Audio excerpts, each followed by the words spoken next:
So what comes to your mind when you hear the word Antarctica? Most likely, cold, snow, ice, and penguins.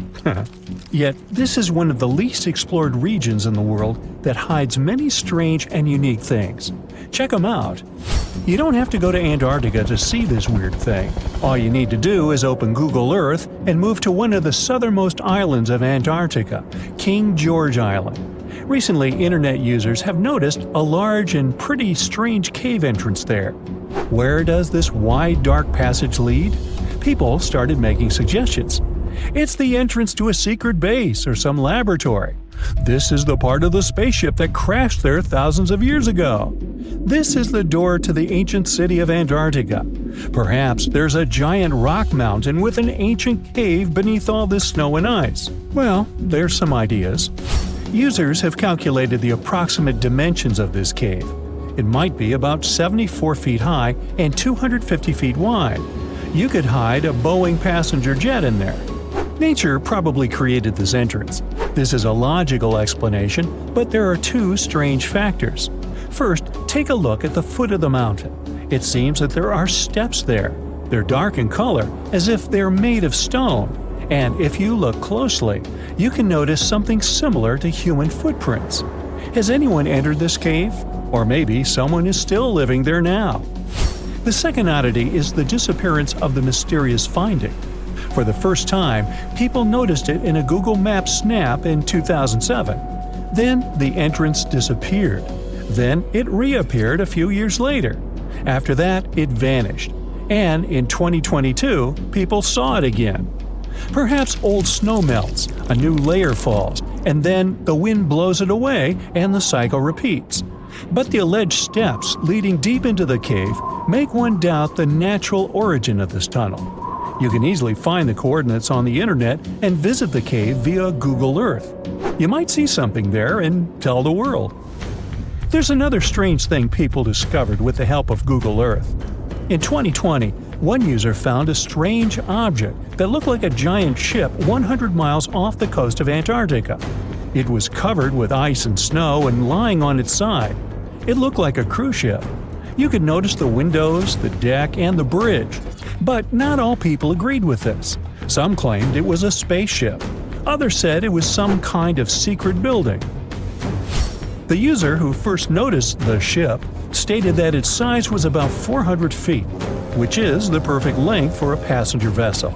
But what is this ship doing in such a remote place in the middle of a glacier? How did it get here? Who was its captain? No one has found the answers to these questions yet. In 2016, people using Google Earth discovered a photo of an unknown sea monster floating off the coast of Antarctica. This creature resembled a giant squid with a length of about 200 feet. This is slightly shorter than 3 train cars. Just imagine this kraken swimming in Antarctica's dark, icy waters and dragging to the bottom everything it meets on its way. Maybe it's the great and terrible Chulu, or one of its offspring. You will quickly notice this blood-red waterfall among Antarctica's endless, dazzling white landscapes. Don't worry, it's not blood. For many centuries, the waterfall has been painting snow in a bright red color. The stream flows straight out of a white iceberg. Let's look inside and find out what's happening there. Millions of years ago, there was a small crystal-clear pond, but then a glacier formed around it.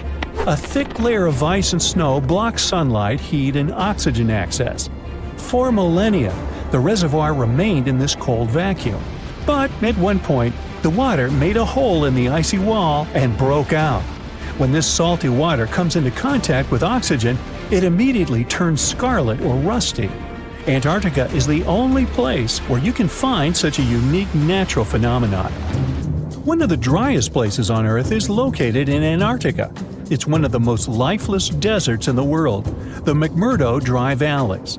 In this desert, you won't see the scorching sun, hot sand, and cacti. A desert means a place with a lack of precipitation and life. The McMurdo Dry Valleys meet these parameters. But this place is also unique for Antarctica, since you won't find glaciers there. Despite the frost, ice can't form in the desert because it hasn't rained for millions of years there. It also never snows. A strong wind coming from the mountains reaches speeds up to 200 miles per hour.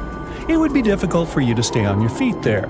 The wind is filled with moisture. It heats up and evaporates all the liquid and snow in the desert because of its high speed. Only dry air reaches the ground. But you can find several lakes there. They don't freeze, only thanks to the high concentration of salt. The water is so salty that large life forms can't develop there. But scientists have found microscopic organisms near the lakes. 20 million years ago, Antarctica was filled with swamps and trees and swarming with insects and animals. But now, it resembles the surface of Mars, literally. Scientists and astronauts are exploring such regions as the McMurdo Dry Valleys, since the natural conditions there are similar to those on the Red Planet. So, before you go to Mars, you can practice living in similar places on Earth. Also, scientists discovered an underwater world in the Antarctic filled with hundreds of amphipods, crustacean animals similar to shrimp. Wait a minute, it happened in the Antarctic? But the McMurdo Dry Valleys are located in Antarctica. Well, the words are very similar, but what is the difference? Oh, and don't forget the Arctic. The Antarctic is the region in the southernmost part of Earth that houses the continent of Antarctica, and the Arctic is another land altogether. They have the same natural conditions, frost, ice, and snow, but they're located in different parts of the planet. The Arctic is at the North Pole, Antarctica is at the South Pole. Now, back to the discovery. Scientists put forward theories that the ice of the Antarctic hides a vast network of freshwater rivers and lakes, and in 2022, they found a new ecosystem. Researchers explored the Antarctic Ross Ice Shelf and its underwater rivers. This is a massive piece of ice floating in the ocean. A team from New Zealand used a special drilling rig equipped with a hot water supply to drill a hole 1,640 feet deep. That's more than the height of the Empire State Building. Then, they lowered some video cameras and saw thousands of crustaceans swimming in different directions. So it seems they're very unorganized. In the waters of the Antarctic, you can also meet some of the scariest creatures on the planet. These are sea spiders. They got this name because they resemble land spiders, but they're actually a species of marine arthropods. And unlike land spiders, those in the ocean are much larger. They look like 8 strong legs without a body. One such spider can be a dinner plate in width. Some of them have no eyes and have proboscises instead of jaws. Sea spiders are poorly studied because they live in deep, cold waters. Antarctica hides many little-known animals. There are long tunnels in its glaciers leading to scary darkness. On this cold continent, people have found the remains of giant dinosaurs and other ancient creatures, such as the ancestors of modern ducks. Many underground rivers and lakes hide unexplored wildlife. Even the ice here can be weird. Take a look at these striped icebergs. They have blue, black, green, and turquoise shapes. The color depends on the conditions of the water during freezing. For example, green lines appear because of algae, blue ones form when the water freezes too quickly. Okay, I'm freezing. Time to go thaw somewhere warmer. Hawaii. Yeah.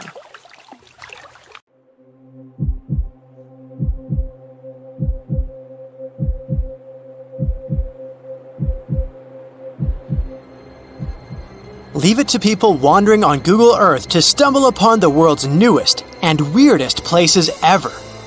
Like this mysterious pyramid discovered in Antarctica. Soon enough, the internet blew up with all sorts of theories regarding this unusual shape. Could it be a sign from a different life form? Is this pyramid indeed natural, or is it man-made?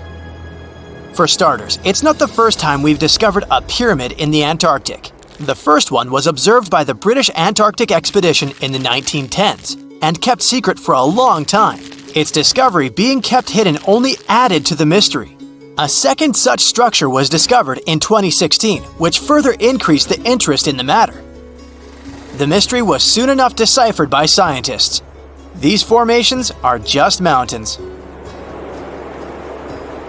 They're located near the Ellsworth Mountains, a range over 250 miles long. So they're just mountain peaks that have broken through the ice sheet. As for their particular shape, it's just a coincidence. Pyramids are found throughout nature. The Matterhorn in the Alps and Mount Ballenstinder in Iceland, for example, are quite similar in terms of shape. As for the official name of these peaks, they're called nunataks, or peaks of rock peeking through a glacier or an ice sheet. Antarctica has way more incredible features, like the fact that it's home of 60 to 90% of the world's fresh water. That's because its ice sheet is the biggest on our planet, stretching across 5.4 million square miles. I'll spare you the calculations, but that leaves only 1% of the continent ice-free. Antarctica's ice reaches 2.7 miles thick at its deepest point, meaning half the height of Mount Everest. Should it ever melt completely, our sea levels would rise to roughly 200 feet. It wasn't always this cold, though.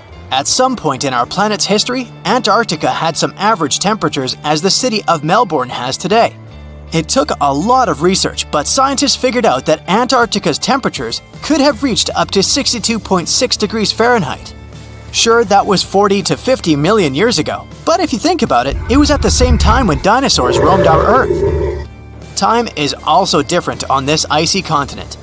All the lines of longitude that help us calculate different time zones merge into a single point at the South Pole. Here, there are 6 months of daylight in the summer, followed by 6 months of complete darkness during the colder season.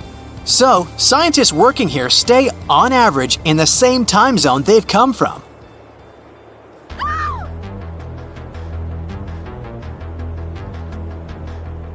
The Blood Falls aren't a chapter of a thriller movie. They are merely a series of waterfalls located in one of the driest regions of Antarctica.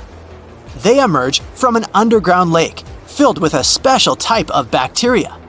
These little organisms use sulfates as fuel instead of sugars, which makes them very intriguing for scientists. The water contained in this lake is so full of iron that it basically just rusts when it meets air. So, the reddish color of the waterfall also gives it its trademark name. The megalodon was the largest predator ever known in our planet's history. In terms of its location, the megalodon lived practically in all waters on our globe, except near the poles. The reason why there were no megalodon teeth found in Antarctica is probably because the gigantic creature was adapted to only warm tropical and subtropical waters. If you plan to visit Antarctica by boat someday, just know you might not get there on a non-metallic boat. The hull of your transportation device must be made of either steel or aluminum to withstand the harsh weather conditions here. Antarctica isn't home to a lot of bugs. In fact, there is only one true species of insect that calls this place home. It's a wingless midge called Belgica antarctica. This fly is so tiny that it only reaches 0.08 to 0.23 inches long, but it's still the Antarctic's largest terrestrial animal. A lot of Antarctic fish also come with an antifreeze substance in their blood. They don't necessarily need it for protection against the cold temperature, but mostly against touching ice. These antifreezes are made up of large glycoprotein molecules. They surround any small ice crystals that may form, making sure they don't spread through the animal's tissues, which could cause a lot of damage. They also create a sort of small pillow blocking the sharp ice crystals, so they're less likely to cause any pain. It also doesn't rain a lot here on this icy continent, but one amazing meteorological quirk of Antarctica is that it's full of diamond dust. This dust is basically small ice crystals that pop out of humid air close to the Earth's surface. Think of it like an icy fog. As they flow through the air and get touched by sunlight, they begin to sparkle, making visitors here feel like they're surrounded by diamonds. It's probably the last place you'd want to go into labor, but in 1978, the first person was born here ever. Emil Marco Palma was its name, and ever since, 10 other people have been born here in Antarctica. There's a lake on this icy continent that is so full of salt, it makes it impossible for it to freeze over, even if temperatures can go as low as 5 degrees Fahrenheit. That's because pure water freezes at 32 degrees Fahrenheit. Water that has salt in it, or any other substance for that matter, will freeze, but at a way lower temperature. That lower temperature is adjustable depending on the substance itself and the amount that has been placed into the water. Antarctica was the last official continent to be discovered.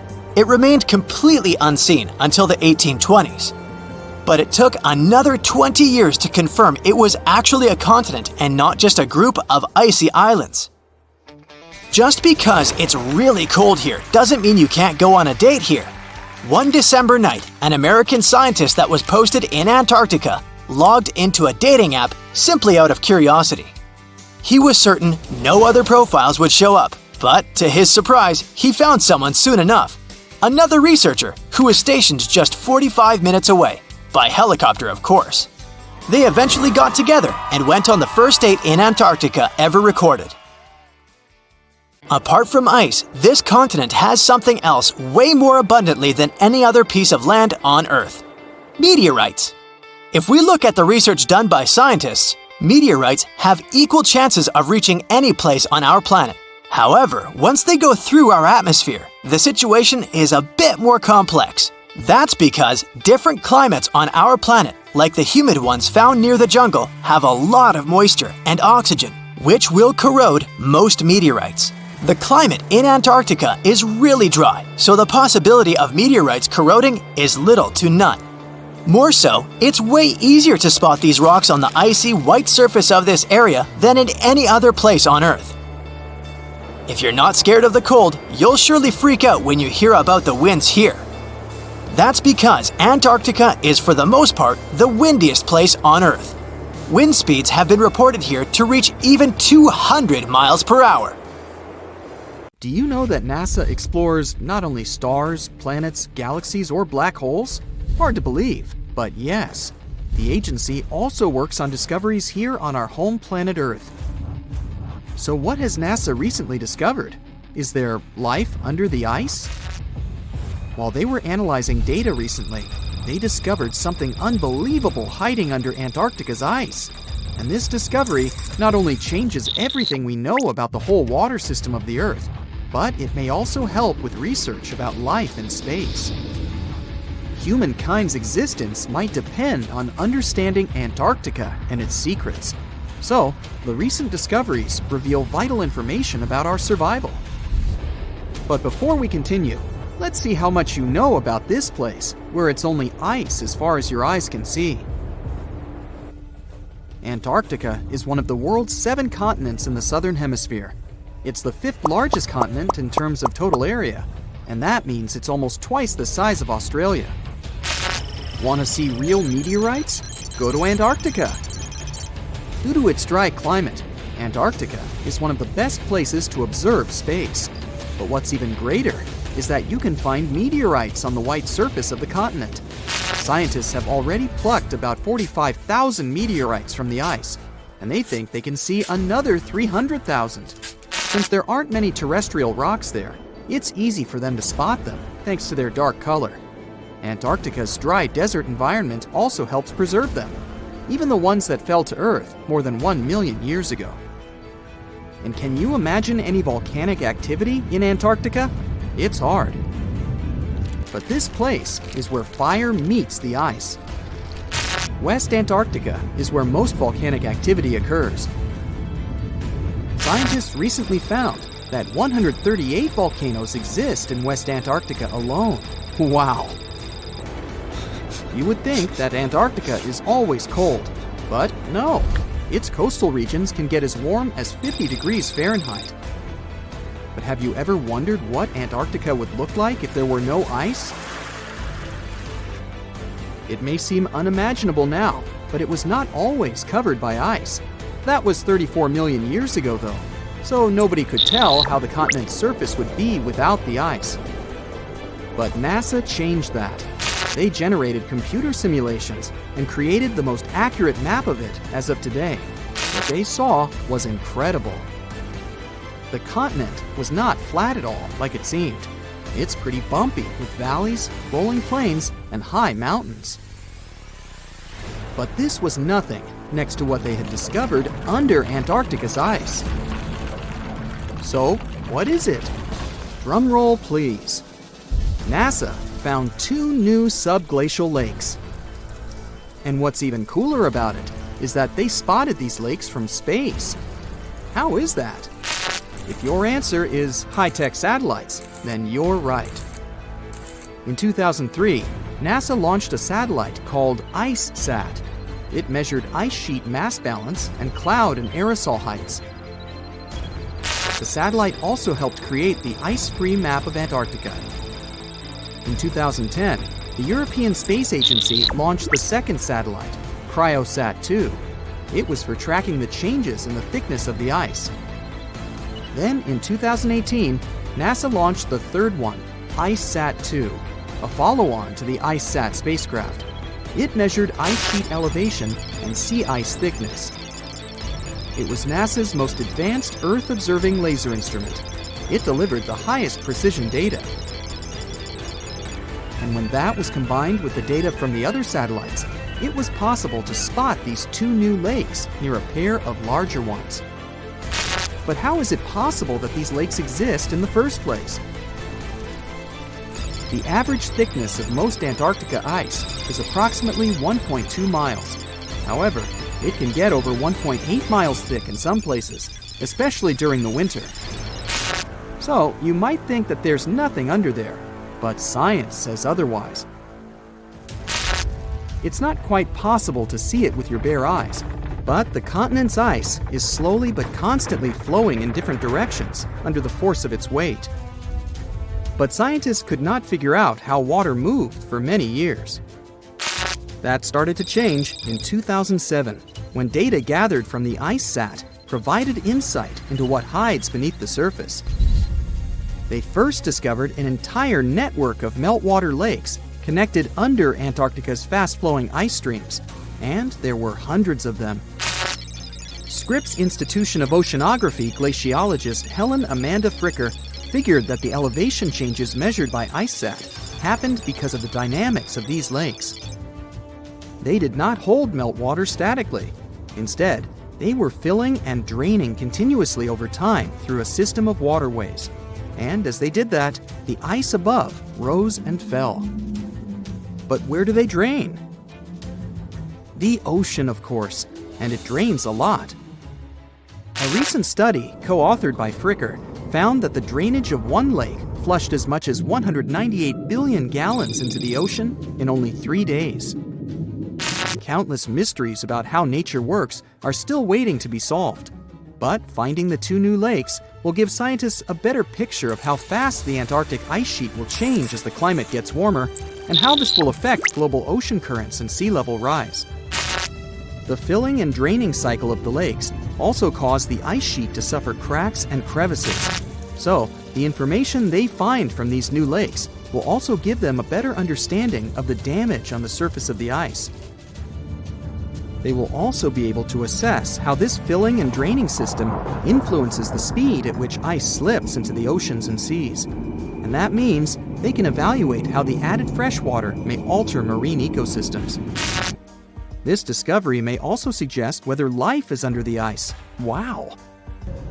Scientists drilled through about 3,504 feet of ice and found that water samples taken from one of the lakes contained approximately 10,000 bacterial cells per milliliter. Such a high number of bacterial life is a good sign, because that means the icy waters might also support higher life forms, such as microanimals, and one of these new lakes might even be their home. But the most exciting thing is that the new lakes might help them understand whether life on other planets is possible. Scientists believe any life below the frozen surface of the planet Mars might follow the patterns seen in Antarctica's lakes. So, there is a possibility that they might find critical new information on the type of life that may have existed on the red planet. You wouldn't want to be there during the winter, though. The lowest temperature on Earth you can experience is negative 128 degrees Fahrenheit. In 2010, there was an even lower temperature of negative 135 degrees Fahrenheit. And you may feel this cold much worse due to the strong and dry winds. Did you know that the size of the ice surface on Antarctica also changes throughout the year? It's about 1.2 million square miles during the summer, but when it's winter, it grows to 7.3 million square miles. Yet, despite the change, it remains the largest piece of ice on Earth. Sorry, Arctic, you lose. Do you know these cute little penguins? Consider these animals the locals because there is no native population in Antarctica. It's a no man's land because no single country owns it. But do you know who really owns it? 5 different species of penguins, seals, and killer whales. Aha. Despite the continent's harsh conditions, you can visit it as a tourist for fishing and research purposes. Around 5,000 people reside on the continent during summer at research stations. But when winter comes, the number naturally drops down to 1,000. Antarctica's ice blanket makes up 70% of the world's freshwater reserves. Imagine what would happen if it melted. The global sea levels would be raised by almost 200 feet. Phew! This summer has been turning up the heat like never before. We feel like roasted marshmallows on a sizzling grill. Yes, the world is getting hotter, but some regions have always fought with high temperatures. It turns out people had some inventions to keep themselves cool in ancient times too. Some of them are still functioning, even 3,000 years later. Let's take a look at how people saved themselves from heat throughout history.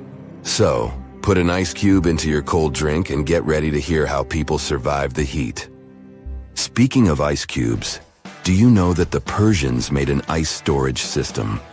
In the deserts of ancient Persia, people had an out-of-the-box idea about how to prevent their food from turning into a melted mess. These ingenious Persians stumbled upon a physics trick that allowed them to create ice in the middle of the desert. They called these cool structures yakhchals, which basically means ice pits. These ice pits were not your ordinary coolers. They were like secret underground fridges. They looked like dome-shaped mud brick structures on the outside, but inside, it was a whole different world. These ice pits had an evaporation cooler system that worked like magic. At night, when the desert cooled down, Persians made use of the radiative cooling effect. They set up cleverly designed trenches to hold thin layers of water. The water froze, defying the desert heat. Then there were underground square storage areas. The Persians collected the melting ice water from these cool trenches, and during the night, they froze it again, making the most of the desert's natural chill. To add to the cooling effect, they built a wall to shade the storage areas from the hot midday sun. And that's not all. They had this fantastic wind-catching contraption called a badger that caught the breeze and directed it right into the ice pits. Fresh air plus ice. Cool breeze. A winning combo. They even had intricate water channels called qanats to bring water to the ice pits and homes all the way from the nearby mountains. As time passed, these yakhchals faded into history and modern technology took over. But hey, there's good news too. Some awesome folks in Iran are restoring these ancient coolers. So, if you ever find yourself in the desert, don't forget to pay a visit to these marvelous places and witness the genius of the ancient Persians firsthand. Now, I want to focus more on the wind catchers because they don't just help make ice cubes. They actually function as a cooling system as well. Back in the day, those clever architectural wonders were all the rage in places like Persia, modern-day Iran, Egypt, and the Middle East. Imagine tower-like structures with openings at various levels strategically placed to harness the power of nature's breeze. These openings were like magical portals for the wind. They captured those refreshing gusts and guided them right into people's living spaces. Basically, they were natural air conditioners. The breeze would gracefully flow downward, cooling the ground as it danced through the building. The secret sauce lies in the details. The tower's height, the number of sides, the openings, and the positioning of the interior blades. Everything plays its role in how efficiently the wind towers work out. Thanks to these wind catchers, ancient societies could enjoy comfy indoor temperatures without sweating. Can you imagine living in those times? Feeling the gentle breeze whisking through your home, keeping you feeling fresh and chilled out? The Persians are often credited for inventing these awesome wind catchers. But hey, don't forget about Egypt. There, you can find traces of similar structures dating all the way back to 1300 BCE. Yes, the invention of wind catchers may have occurred in ancient Egypt, but Yazid in Iran is the city with the largest number of wind catchers. People wouldn't have been able to live there without these ancient ACs because there was almost no rain in the area throughout the year. Now, let's look at these perforated double-skinned exteriors. Imagine dressing up a building with a fancy perforated screen. It's like giving its exterior a stylish makeover while keeping things chill inside. This genius technique, firstly, scatters the natural daylight, so no harsh sunbeams to blind you. The screen also offers shade like a pro, giving the building's interior a much-needed break from the blazing sun. Think of it as a natural sun hat for your home. Placing this screen about 4 feet away from the outer walls creates a breezy, dreamy hallway for fresh air circulation. And hey, they add a touch of elegance to the building too. These structures are sometimes called jali. Jaipur, India, for example, has an average daytime temperature of about 100 degrees Fahrenheit. So these structures are lifesavers. Jalis come in various forms, crafted from cement, earth, and wood. It's a cultural symbol deeply embedded in Indian architecture. You can find its captivating presence in iconic historical buildings like the majestic Taj Mahal and the Grand Red Fort in Delhi. But hey, it's not just a thing of the past. It's still rocking modern architecture scenes, and its charm has sparked creativity in artists and designers worldwide. It adorns the building's exterior, its cross-section showing a larger opening on the outside and a smaller one on the inside. This is where the Venturi effect steps in to show off its physics prowess. As the air flows through the narrowing passage, it picks up speed, creating a difference in pressure between the inside and outside of the building. Air blowing at a higher speed gets compressed, and when released, it cools down. Mashrabia is a wooden lattice or screen used in the Middle East and North Africa. These decorative wonders are like window blinds, but they do more than just look pretty. They're smart too. They give privacy, shading you from the sun, and let fresh air and light in.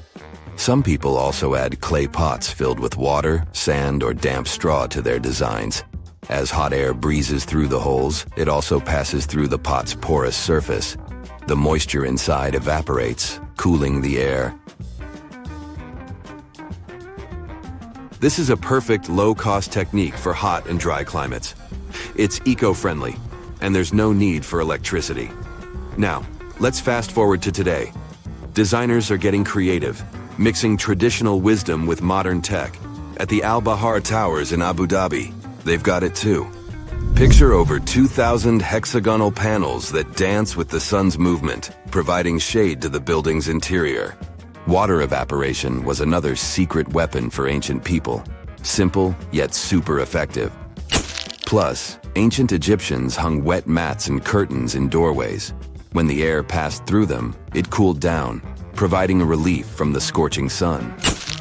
Ancient architects were the masters of maximizing airflow. They knew how to cross-ventilate and let hot air escape while inviting cooler air to the party. Speaking of ancient Rome, bathhouses were the place to be back then. It was like a community hub.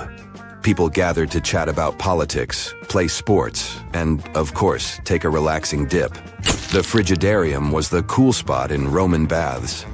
After a steamy soak in the caldarium, Romans dashed to this giant pool to chill out. Then in some places, like Cappadocia in Turkey, people went underground to hide from the heat.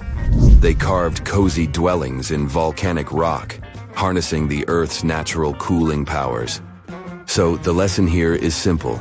Architects and designers can create wonders by combining local traditions with smart tech. California's Death Valley boasts the highest officially registered temperature to date, with 134 degrees Fahrenheit in 1913. Meanwhile, Africa's sweltering record stands at 131 degrees Fahrenheit in Kebili, Tunisia, as noted in 1931. In Europe, the highest temperature ever documented reached almost 120 degrees Fahrenheit in Sicily in August 2021. Then, in 2022, the UK had the hottest summer of all time. The largest volcanic region on Earth is not in Africa or Japan, but under the ice of Antarctica.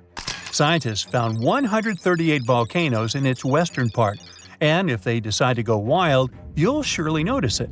They could melt huge amounts of ice that will move into the ocean, raise its level, and make our planet uninhabitable for humans. But before you pack your things to fly away to another planet, hear me out. Only 2 of the Antarctic volcanoes are officially classified as active now. And it would take a whole series of eruptions, decade after decade, to seriously impact the whole world. Mount Erebus, one of the 2 Antarctic volcanoes currently in action, proudly bears the title of the world's southernmost active one. It has been continuously erupting since at least 1972. It emits plumes of gas and steam and sometimes even spews out rocks, and scientists call it Strombolian eruptions. One of the coolest features is a lava lake in one of its summit craters, with molten material on the surface. Such lakes are rather rare because they need certain conditions to make sure the surface never freezes over. The second active volcano is Deception Island, a horseshoe-shaped landmass. It is the caldera of an active volcano that last erupted over 50 years ago. Scientists who monitor it say it shouldn't go wild anytime soon. Antarctica also has plenty of fumaroles. Those are volcanic vents that release gases and vapors into the air. In the right conditions, they can spew out enough stuff to build fumarolic ice towers up to 10 feet tall. Scientists keep an eye on the Antarctic volcanoes with seismometers that detect when the Earth starts trembling from volcanic activity. Sometimes they also use more complicated tech, but it's all really challenging because of how far away this polar region is and how tricky it is to get there. That's why no one can predict when one of the continent's volcanoes that are now sleeping might erupt. We can guess what this waking up would look like if we analyze the events from nearly 20,000 years ago. So, shall we? One of Antarctica's sleeping volcanoes, Mount Tacahe, had a series of eruptions and spewed out a good amount of halogens rich in ozone back then. Some scientists say these events warmed up the southern hemisphere. Glaciers started to melt and help finish the last ice age. For these events to repeat, we'd need a series of eruptions with substances rich in halogens from one or more volcanoes that are now above the ice. It's an unlikely scenario, but since it already happened in the past, it's not completely impossible. As for volcanoes hiding under a thick layer of ice, it looks like their gases would hardly make it to the atmosphere, but they would be strong enough to melt huge caverns in the base of the ice and produce a serious amount of meltwater. The West Antarctic ice sheet is wet and not frozen to its bed, so this meltwater would work as a lubricant and set the overlying ice into motion soon. The volume of water that even a large volcano would generate in this way is nothing compared to the volume of ice beneath it. So a single eruption wouldn't make a difference. But several volcanoes erupting close to or beneath any of the western Antarctica's big ice streams would. Those ice streams are rivers of ice that take most of the frozen water in Antarctica into the ocean. If they change their speed and bring unusual amounts of water into the ocean, its level will rise. As the ice would get thinner and thinner, there would be more and more new eruptions. Scientists call it a runaway effect. Something like that happened in Iceland. The number of volcanic eruptions went up when glaciers started to recede at the end of the last ice age. So it looks like, for massive changes, several powerful volcanoes above the ice with gases full of halogens need to get active within a few decades of each other and stay strong over many tens to hundreds of years. Antarctica stores around 80% of all the fresh water in the world, and if they melted all of it, global sea levels would rise by almost 200 feet. And then we'd have to look for a new planet to live on. But this again is an unlikely scenario. It's more likely that the eruptions under the ice will lubricate ice streams and seep water into the ocean, but it wouldn't be the end of the world. A super strong, super angry supervolcano could do it though, and it has already happened in the past. Over 200 million years ago, the world went through a major makeover with not one, not two, but 4 massive volcanic eruptions in huge pulses. The supervolcano called Camp had been erupting over and over for 600,000 years. It all happened in Wrangell, a large chunk of land that used to be a supermassive volcano stretching across what's now British Columbia and Alaska. And it wasn't the lava or the volcanic ash that ruined the environment. The eruption made carbon levels skyrocket. The planet would never be the same again. This volcanic activity might have helped dinosaurs grow from cat-sized critters into giants we saw in Jurassic Park. It kicked off a 2-million-year rainy season. It made the whole world hot and humid, and the dinos just loved it. Researchers dug deep into sediment layers beneath an ancient lake in Asia to uncover these secrets. They found traces of volcanic ash and mercury, clear signs of those epic eruptions.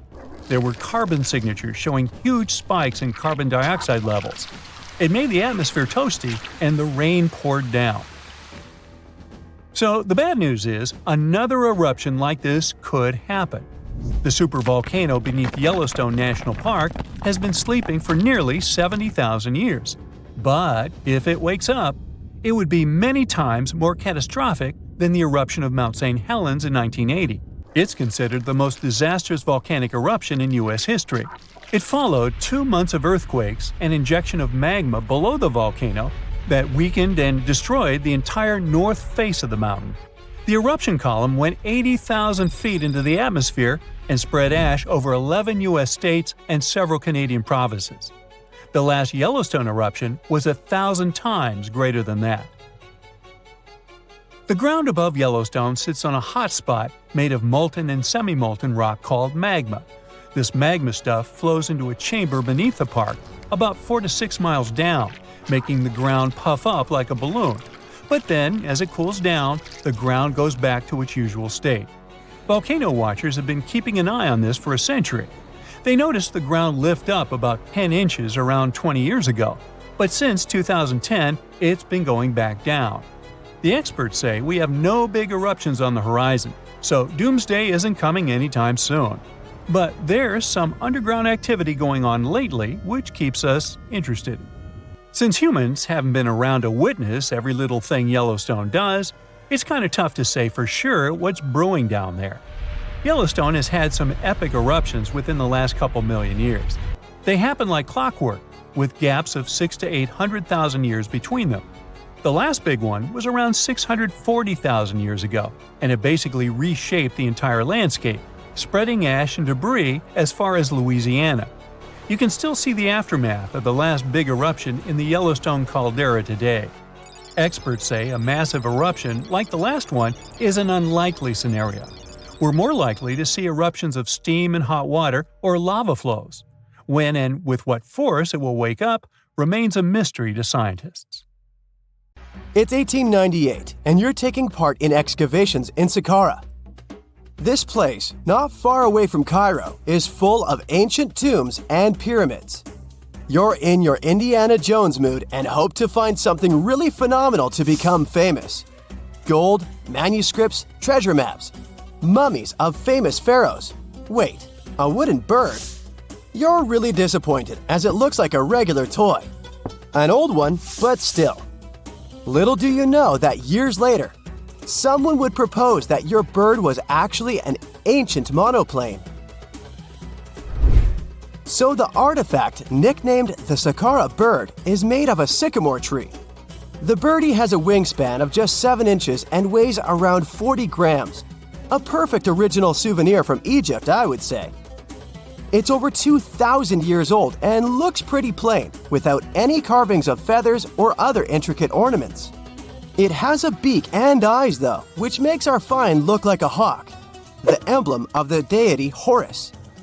Its tail is rather unusual as it's squared, looks weirdly upright, and it seems like the sunken part of it was the place for a now missing piece. Humans love solving a good mystery, so there have been several attempts to explain the use of the birdie. First, quite simply, is that it was a ceremonial object. The second idea is that it was a toy for a child from some well-off family. It could have been some sort of boomerang, which was a popular concept in ancient Egypt. Then there was a theory that the bird had been used as a weather vane. But this one has been debunked as the figure doesn't have any holes or markings, except for the one made at the museum in Cairo to fix the exhibit on a stick. So there was no way to hang it in the past. Almost a century after the bird was found, Egyptologist Dr. Khalil Masiha proposed a new theory that it could have been a model of a monoplane. He believed the bird was missing a horizontal tailplane. Otherwise, it had its wings set at a right angle, similar to that of modern planes. It could have worked to generate the aerodynamic lift necessary for flights. Dr. Masiha also claimed that it was common at that time to place miniature models of technological inventions in tombs. So, did the ancient Egyptians really invent the plane in 200 BCE? That would make the Wright brothers, who are considered the inventors of aviation, really upset. They made one of their first flights only in 1903. There's just one way to know for sure, and that is to test the model. But you know, the ancient museum in Cairo would unlikely let one of their cherished exhibits fly around like a toy. That's why glider designer Martin Gregory built a similar model, this time of balsa wood, and concluded that even with the missing tailplane, the plane wasn't much of a flyer. Case solved? Not really. This didn't sound convincing enough to the History Channel, so they invited an aerodynamics expert to build another replica of the bird. He tested it in weather conditions similar to those in Egypt and was impressed with the little plane's abilities. So, if they did invent the prototype of a plane back in the times of pharaohs, it would be a good example of an oopart. That's an out-of-place artifact, an object that's way ahead of its time in terms of technology or history. And the Saqqara bird isn't the only example of such a revolutionary concept. In 1901, a group of divers retrieved the Antikythera mechanism from an underwater shipwreck near the Greek island of Antikythera. It's been dubbed the world's first analog computer, and it's currently dated around 100 BCE. The bronze mechanism could tell the position of the sun, moon, planets, and stars, as well as the lunar phase, the dates of upcoming solar eclipses, and even the speed at which the moon moves through the sky. No one's sure who used it and how or where it was made. But it's obvious that it's extremely precise and way too advanced for its time. The first flushing toilets in the world were invented in the middle of the 20th century. Just kidding. The ancient Minoans on the Mediterranean island of Crete and the Indus Valley civilization both came up with this brilliant invention at the same time, around 4,000 years ago. The plumbing and sanitation were so well done that no one managed to design anything better until 2,000 years later. One ancient Minoan lavatory was discovered at the Palace of Knossos. It looks like it had a wooden seat set over a tunnel that directed water from a rooftop reservoir to an underground sewer. Other varieties got water from jugs. Only the super rich people could afford all this glory. So if you wanted to shop for real estate back then, the flushing toilet would be a telltale sign you were in the rich neighborhood. Automated doors became a cool, seemingly new invention back in 1931. But the technology behind them is actually much older. Think the 1st century CE old. Mathematician and engineer Heron of Alexandria came up with a hydraulic system to open and close temple doors. To bring it into action, you need to light a fire to produce heat. There was a brass pot under the fire, half filled with water. The inventor connected the brass pot to containers that acted as weights. When the fire was burning, the water moved into the containers. They went down and pulled the ropes. It was nothing like a supermarket door that opens in front of you before you even have time to think. Heron's door took hours to open, and there was no way to stop the process. That's why they only opened the doors once a day before people entered the temple, to add some mysticism at the temple during ceremonies. Spooky. Looks like the first ever battery was invented in Baghdad around 2,000 years ago. A German archaeologist found this oval-shaped clay jar in 1938. Scientists are still not sure what purpose it served and who exactly invented it. There is a theory that it was used for electroplating objects with precious metals. When they filled it with a weak acid like vinegar, the battery produced around 1 volt of electricity. Another theory says it was a vessel for sacred scrolls.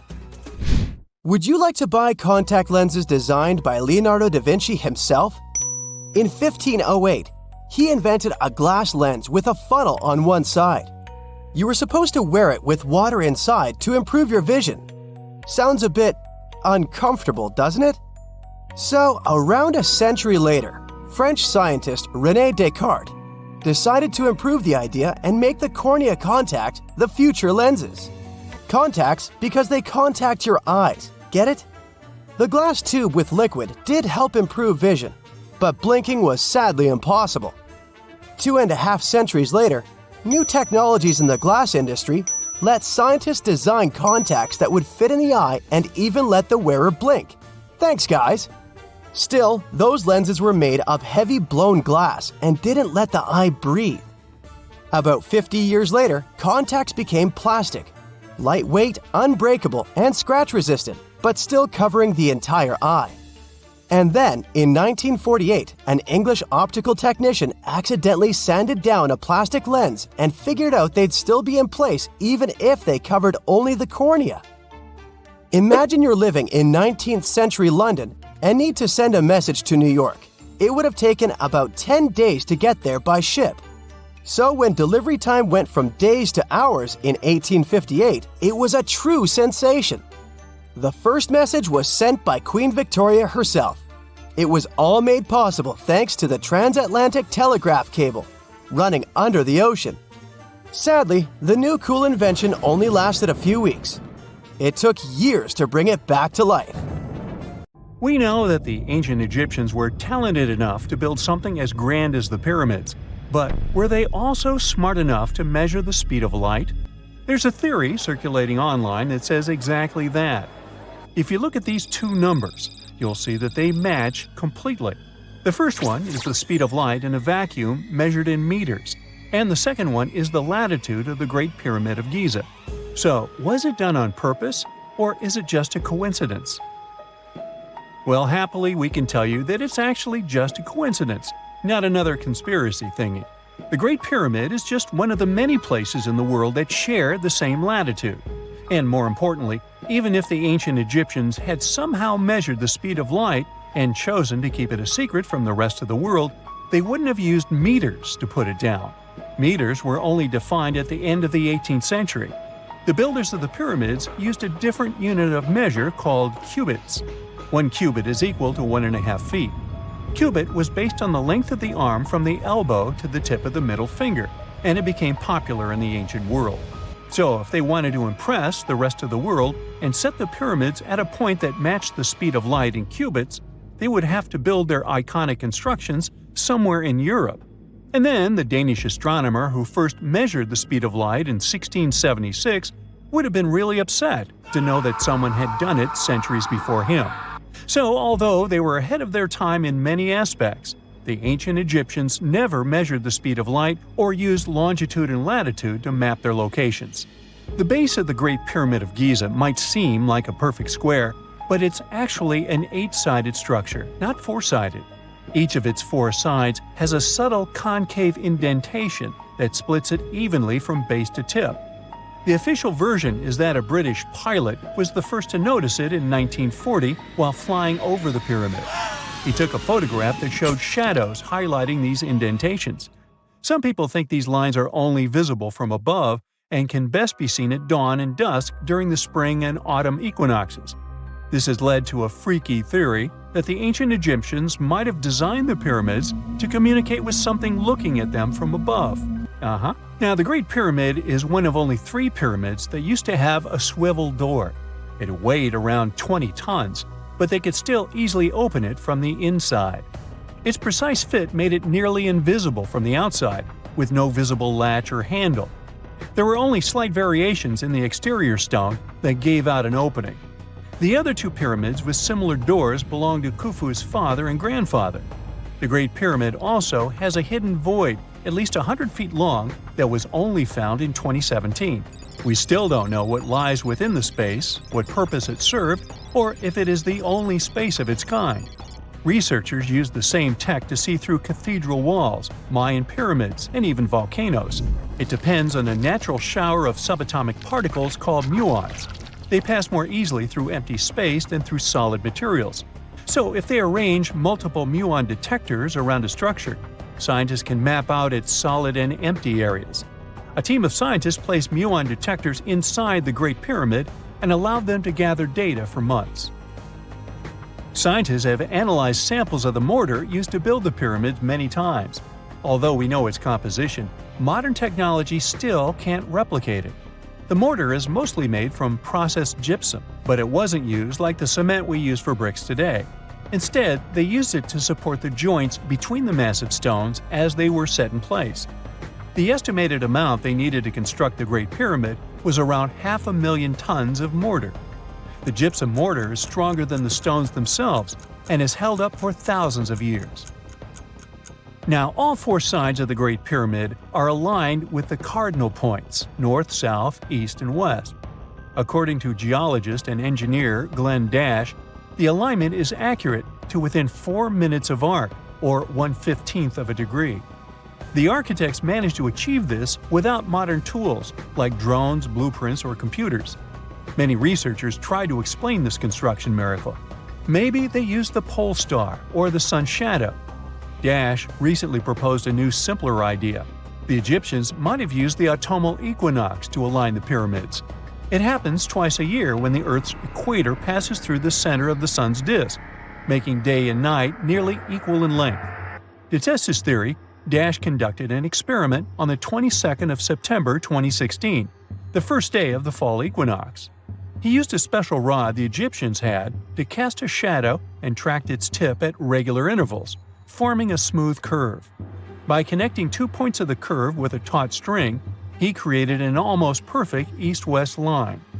Dash noted that on the equinox, the shadow's tip runs in a straight line, nearly perfectly east-west, and with a slight counterclockwise error. There's a similar error in the pyramids. Although his experiment was conducted in Connecticut, Dash believes that the same method would work in Egypt. All the ancient Egyptians needed was a clear, sunny day. They could determine the fall equinox by counting 91 days from the summer solstice. But they left us few clues, and no engineering documents or architectural plans have been found that explain their methods. So they might have mapped shadows, but it's not definite.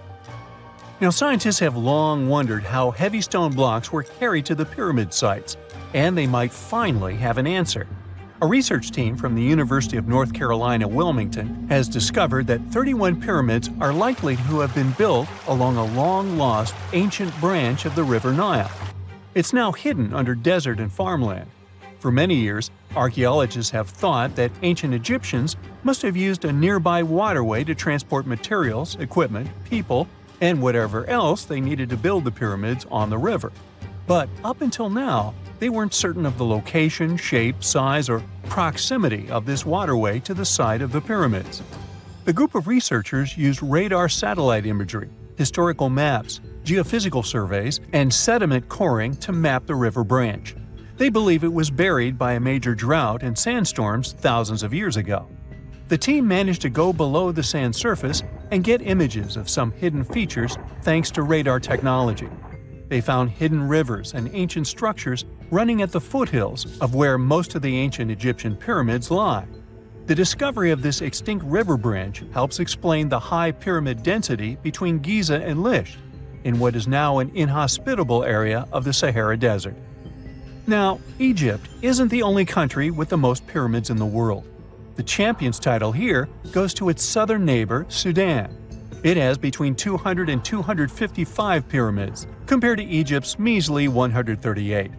They were built by members of the Kingdom of Kush, an ancient civilization that ruled the lands along the Nile River many years ago. They started erecting pyramids around 500 years after the Egyptians had stopped doing it. Their pyramids are much smaller than the Egyptian ones, but were built for the same purposes.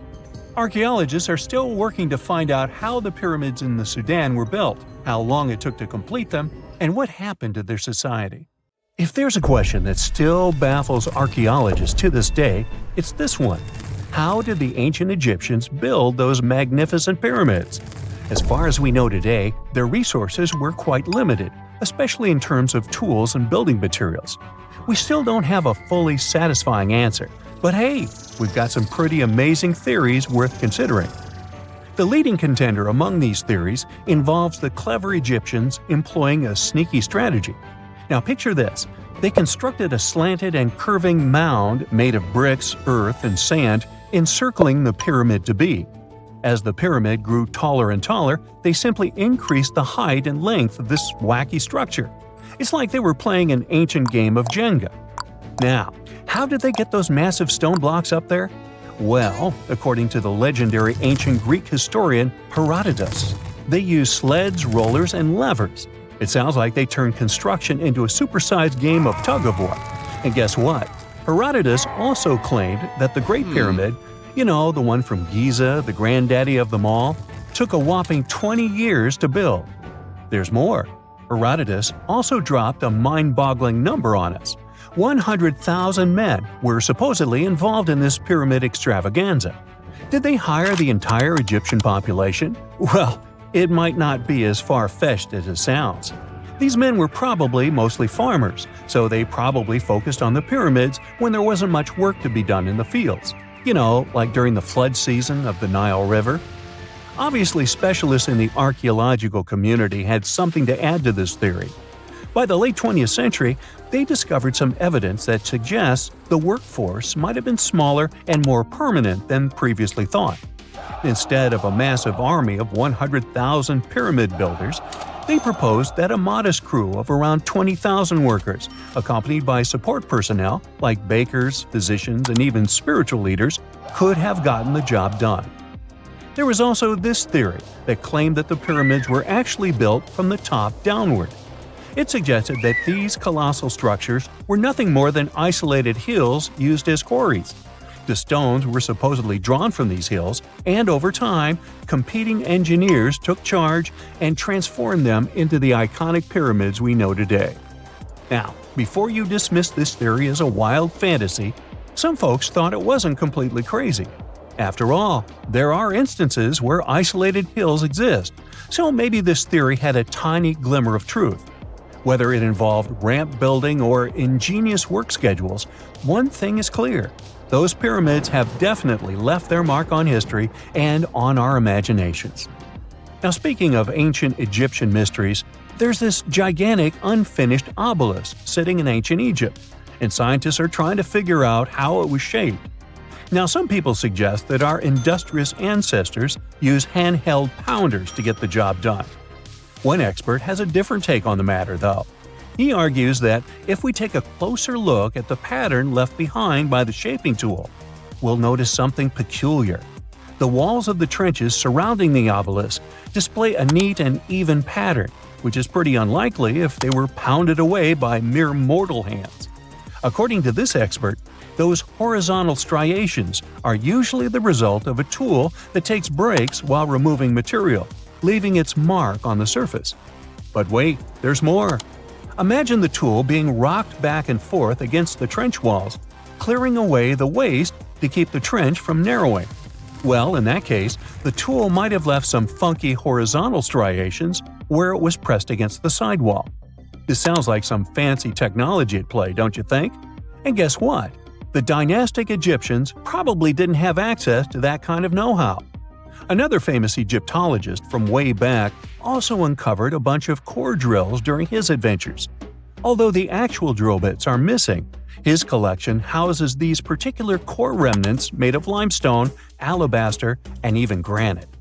These constructions aren't the only amazing thing the ancient Egyptians left behind, though. As it turns out, the Egyptians were the genius minds behind the creation of the handheld mirror. Yeah, that little mirror you use every day to check yourself out.